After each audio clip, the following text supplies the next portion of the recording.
Thank you, Roxanne, for taking the time to be a guest speaker on today's topic with Uncommon Women. So tell us a little bit about how old you are and when you were abused, how everything took place. Okay. Well, hi everyone. My name is Roxanne, and thank you, Shanera, for giving me this opportunity to share my story with you. So I was born and raised in Lebanon, Pennsylvania. I was the second of three girls. I was also born and raised in a Christian home. Both of my parents, they loved the Lord, but growing up, I never felt like there was a whole lot of love in the home. My parents fought from the time that I can remember. So there was always this constant tension and arguing. So I remember just growing up, just feeling really sad about what was going on, but not really being able to talk about it because my mom always said, don't tell anybody what goes on behind closed doors. So just growing up, just feeling really shaken and sad. I also felt very down about myself. I went to a private school run by the church that I was raised in, and I was always very shy in school, and I always was being made fun of because I was quiet, and the boys used to call me ugly. So my two sisters, they were very beautiful, and they had boyfriends, but not me growing up. So it wasn't until I got a little bit older, when I graduated high school and had my first job, I started making some friends, started gaining a little bit of confidence, but I never fully dealt with the insecurity that I had about myself. So here I was, 20 years old, never been kissed, never had a boyfriend, and I ended up getting involved in a church. I was a youth leader, and I bought a True Love Waits ring, and I said to myself, I'm going to wait till I'm married.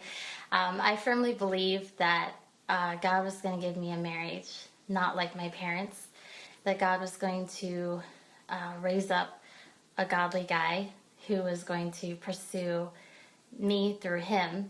I even had certain pastors tell me, God's just blinding the eyes of all the wrong guys, and he's saving that special one for you. So I really did believe that. So at this time, I was working at a thrift store, and the company that I worked for, they're a Christian ministry, and so they hire people straight out of a drug rehab facility. So there was this Christian rehab that they were hiring their guys from. So the first time I met my first boyfriend was at the thrift store. He was hired, and when I first met him, he was on fire for God. He was a recovering drug addict. He came from a good Christian home. His dad was a pastor. He was from South Carolina.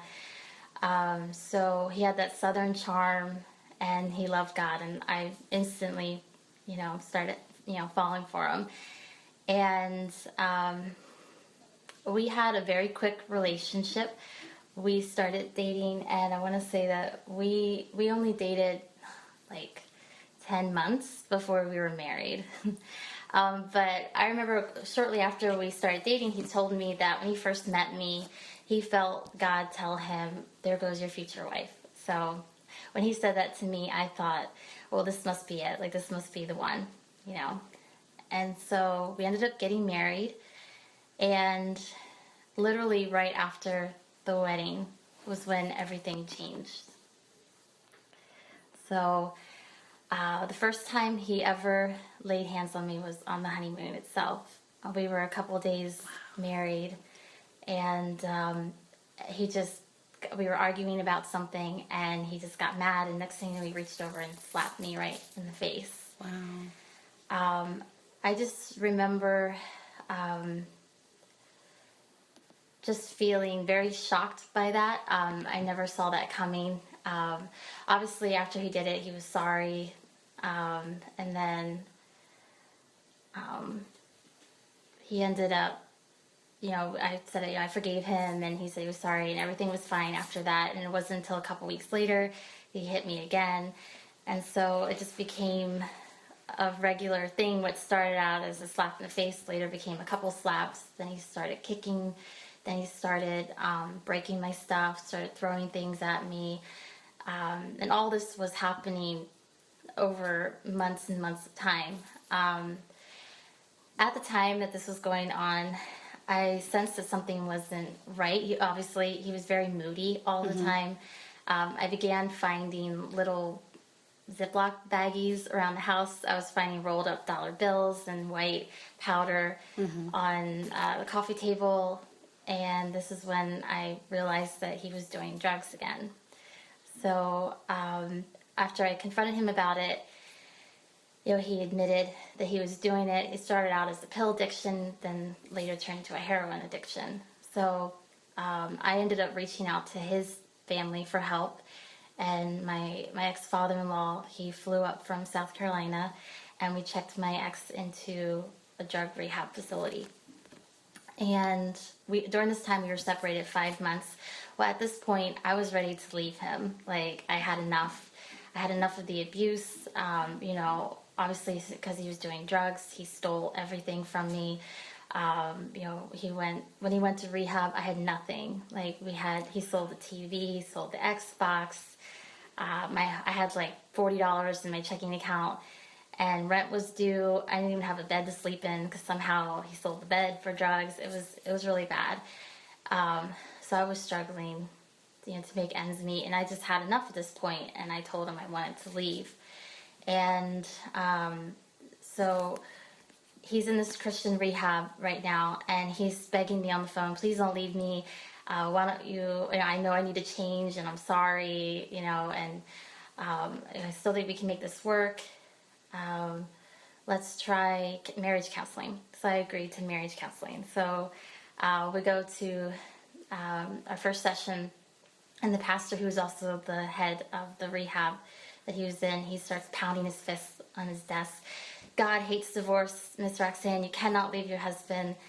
And I told him, I said, you have no idea what I've been through. And he's like, yes, I know the drugs. I know it's a real big deal, but that's why he's here. We're here to help him.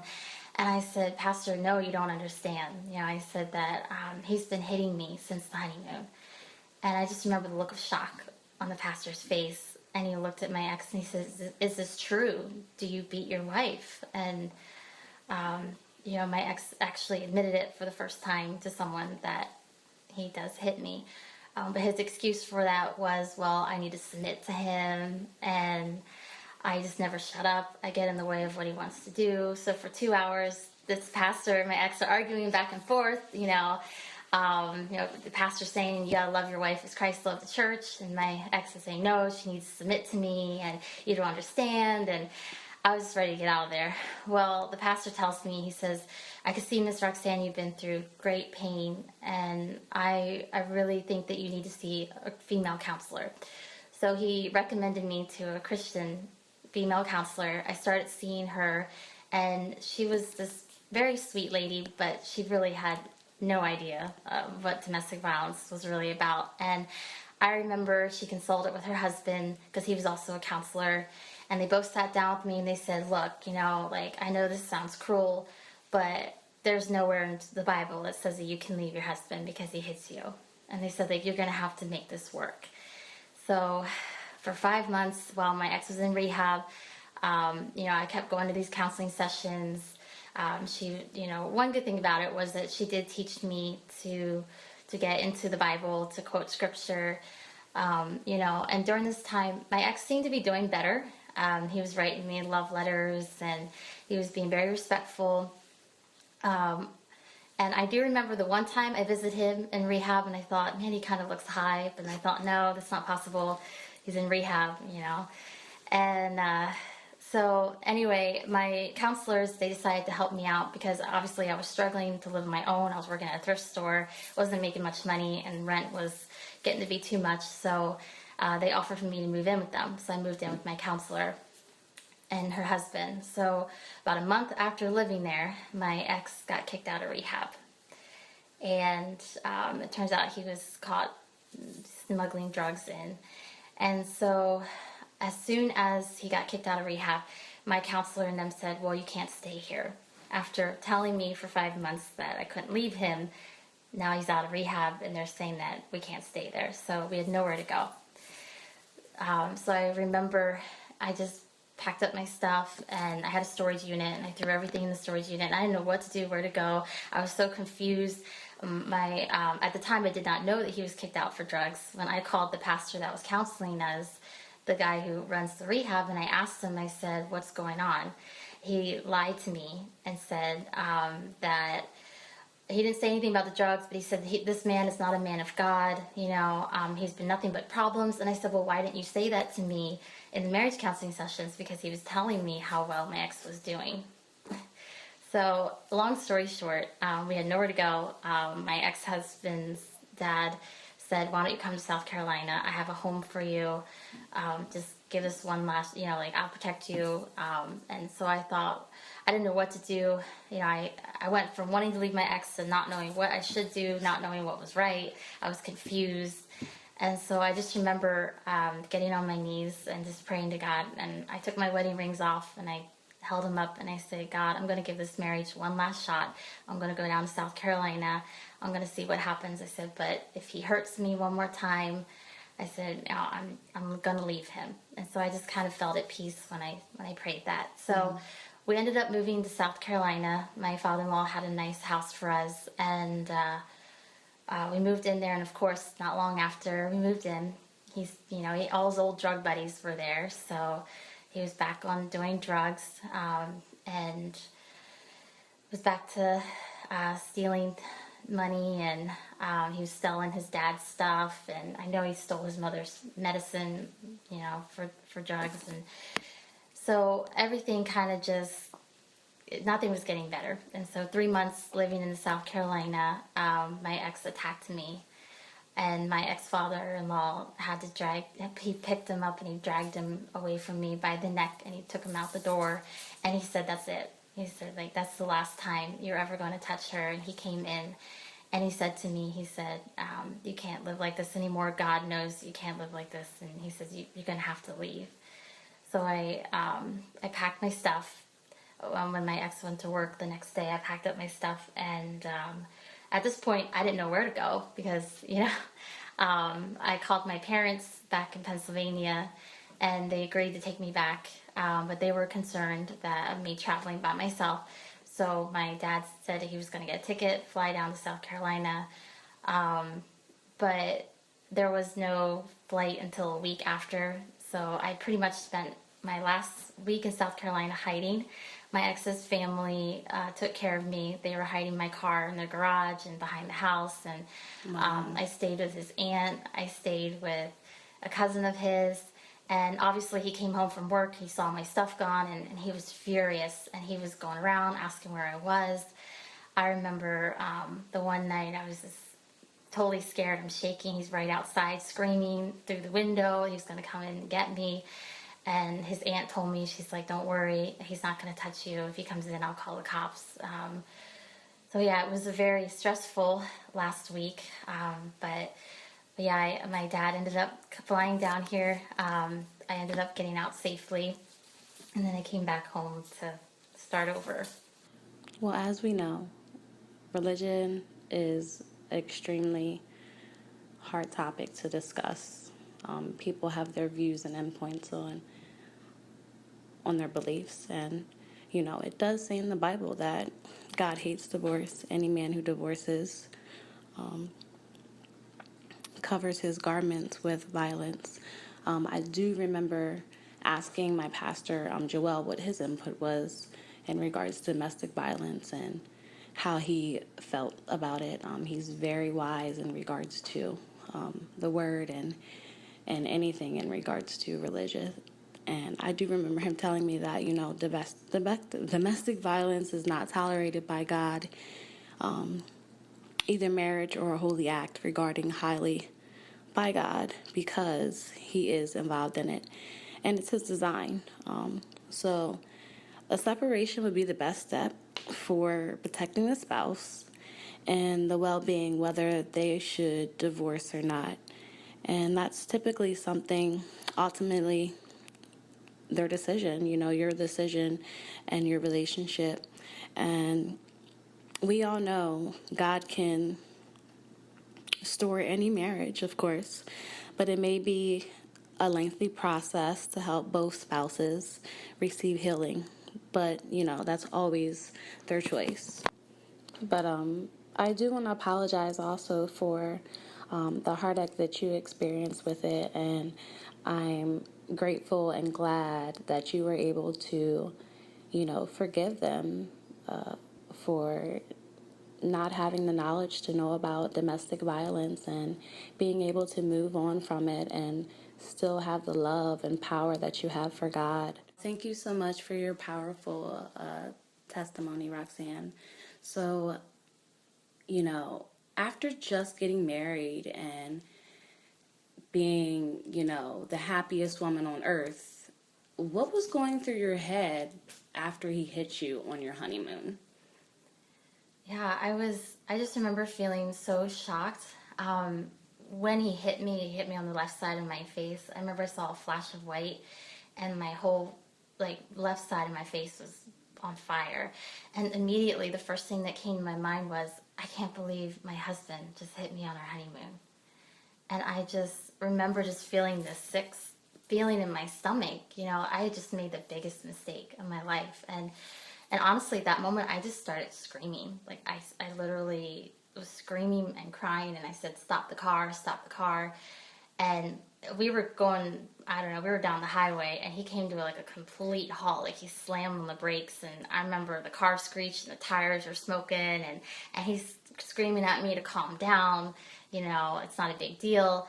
And I just remember just wanting to get out of that car, but then I looked out the window and I'm like, where am I going to go? I'm in another state. I don't know where I'm at.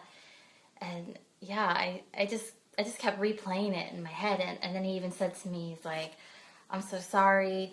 I don't know what made me do that. I never hit a woman. Well, I did hit my mom once. And I'm like, you hit your mom? What? I had no idea. It was a total shock. Wow, wow. And how long were you in this abusive relationship? Legally, we were married 2.5 years. During that 2.5 year period, I want to say that the bulk of the abuse happened within the first year that we were married, and then we went through 5 months of separation, and then the 3 months after he got kicked out of the rehab, we were together. But it took a while to get the divorce through, so it was about 2.5 years total. Okay, so being abused for, let's say, a year, roughly, did you go back to feeling, unworthy and not pretty like your childhood? Oh, yes.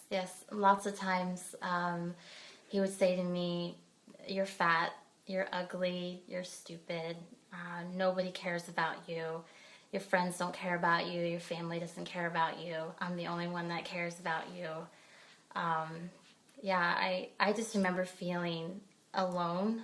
I remember feeling like God hated me, that he didn't love me anymore. I felt like he was punishing me for something, and I didn't know what. Now, did your parents or your friends know any of this was happening? Yes. The very first time that I bruised was on my arm, and I remember I was trying to cover it up. It was June, so it was warm outside, and I was wearing a jacket, and I went over to my parents' house to get something, and somehow I moved my arm a certain way, and my mom gasped, and she said, what is that on your arm? And I remember my heart started pounding, and she said, is he hitting you? was the first thing she said to me, and I just was like, no, no, no. I don't know, I bumped it on something, and I kind of made a joke out of it.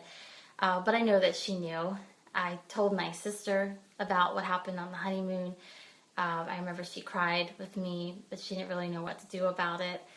My friends knew, my coworkers knew too. I think they suspected. Um, I feel like I confided in a number of people what was going on, but nobody really knew how to help me. In a way, I was scared to go into too much detail because my ex told me, he said, like, don't you tell anybody what's going on, or I'll hurt you even worse, or I'll kill you. You will end up in the hospital, he'd say to me, if you tell anybody about what's going on. So how did you gain, enough courage of breaking free after people were telling you that you couldn't get a divorce? Honestly, I do believe that seeking God through it, even though there were times when I felt like He didn't hear me. Definitely, I want to say a turning point was when I really started to seriously consider leaving Him was the night that my ex, he had snorted a whole bunch of heroin, and he was really out of his mind. He was chanting things, and I remember he had this machete, and he was going around the living room stabbing things because Lucifer said he had to kill. And I was mad at him for putting holes in furniture, and I told him to stop. And I just remember he had the machete in his hand, and he looked at me. And I remember thinking to myself, oh my gosh, like, he's going to come after me with this machete. And I remember I just bolted, like I ran up the stairs to get away from him, and he swung at me. He was right behind me. And the blade, I remember seeing the blade, and he literally just missed me, like missed my shoulder, and he fell.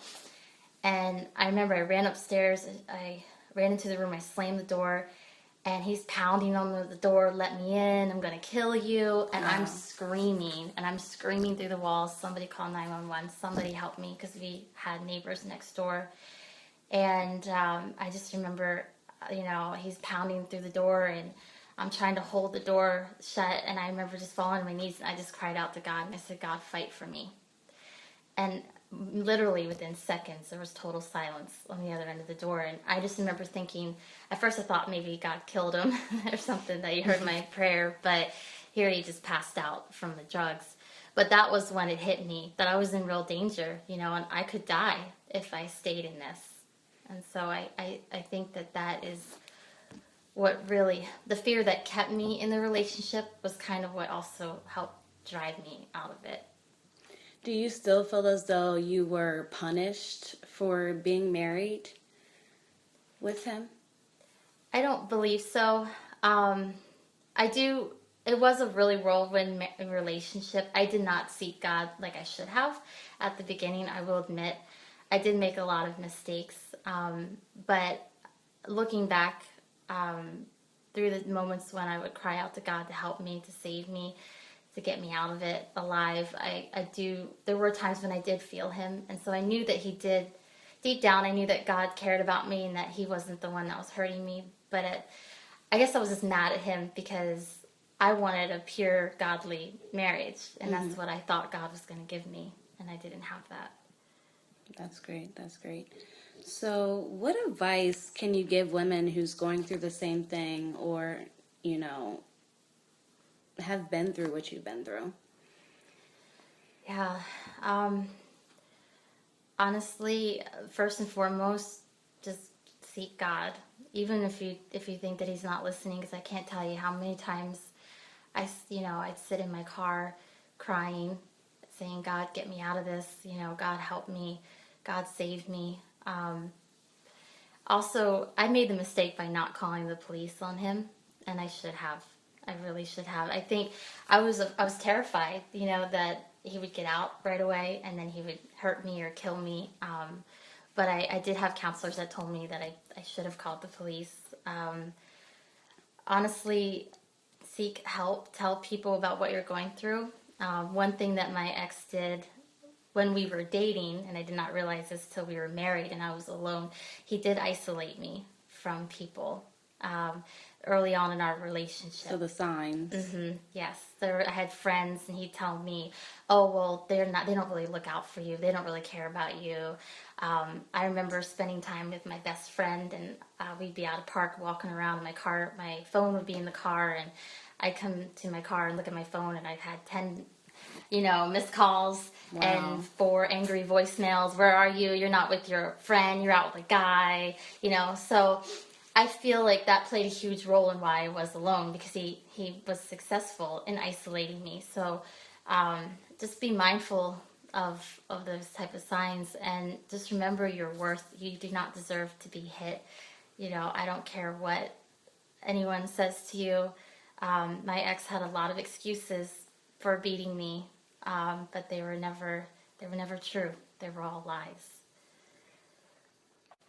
So, do you appreciate life more from the experience you faced?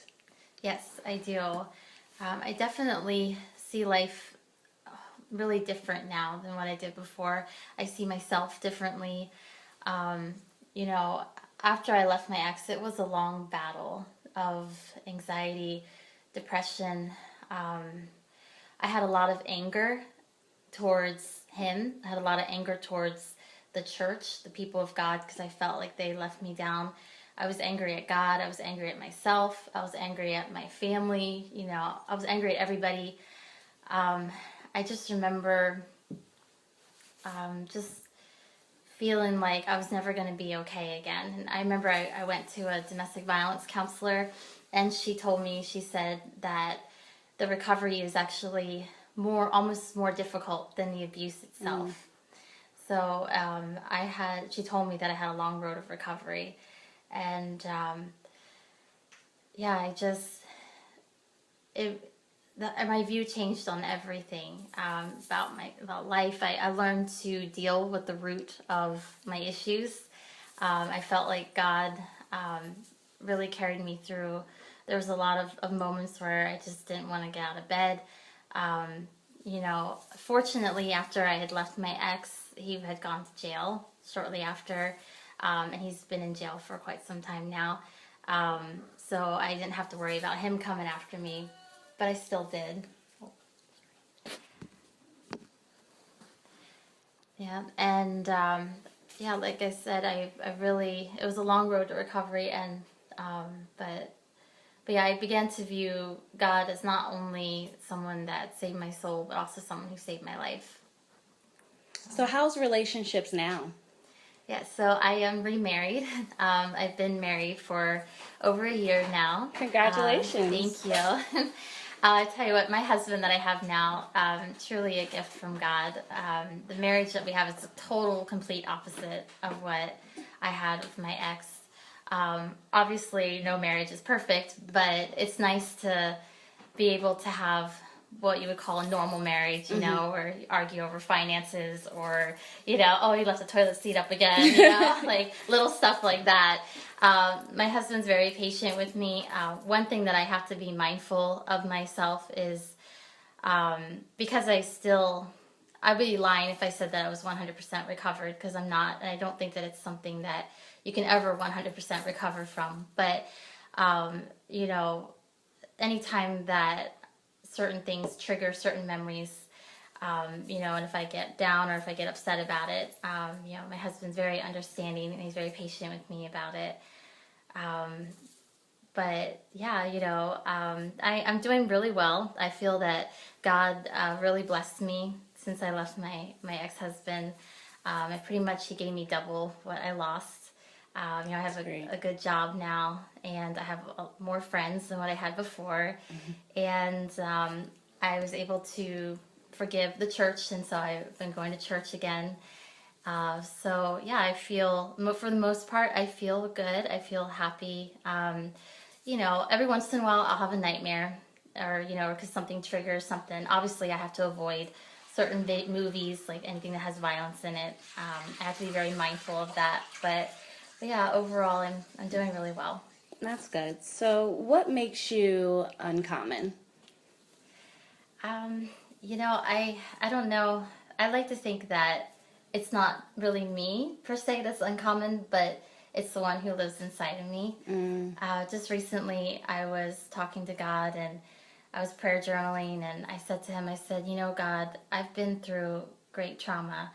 And I heard him say to me, yes, you have, but I am greater than your trauma. Wow. For greater is he that is in you than he that is in the world.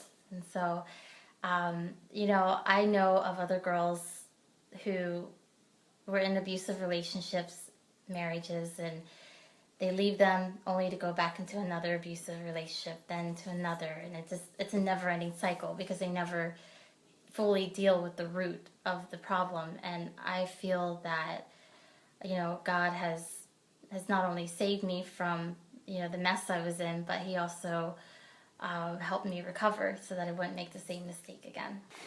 Thank you so much, Roxanne, for taking the time to come out to Uncommon Women and give your wonderful testimony of being in a physical abusive relationship. We definitely appreciate you, and we appreciate your story of everything that you've been through and the advice that you can give for other women.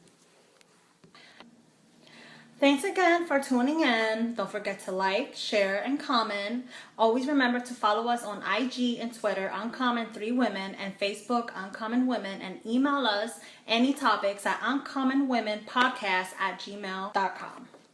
So, ladies, stay uncommon.